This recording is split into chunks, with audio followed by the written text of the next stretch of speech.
السلام عليكم ورحمة الله وبركاته. طبعا مثل ما تلاحظون قدامكم هذا المعقم مطهر الديتول وخل التفاح.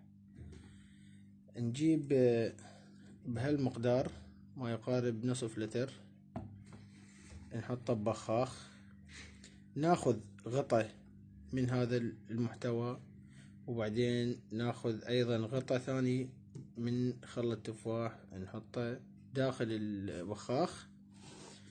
هسه خلصنا شغلنا بيهن، نحطه داخل البخاخ ونرجه حتى يتجانس ويا المي.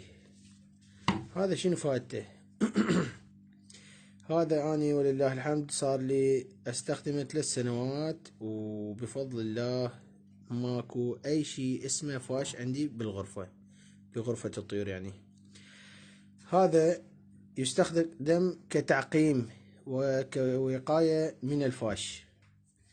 يعني اول ما يعني ورا ما سويت الخلطة طبعا، وايضا تقدر تبخ الطيور بتجنب العين اكيد، يعني حتى ما يتحسس الطير.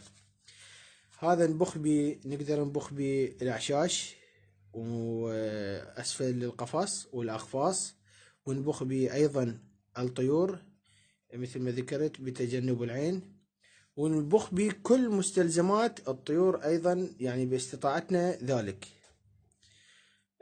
وأنا بالنسبة لي أسويها بالأسبوع من مرة إلى مرتين، وبفضل الله ماكو شيء اسمه فاش عندي.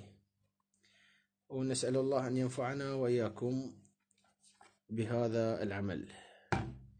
ملاحظة صغيرة، إنه كل ما ينشر على قناتي من علاجات تقدر تعالج بها جميع أنواع العصافير مثل الحسون، الكناري، الفنجز إلى آخره من هاي الحيوانات أو الطيور الجميلة.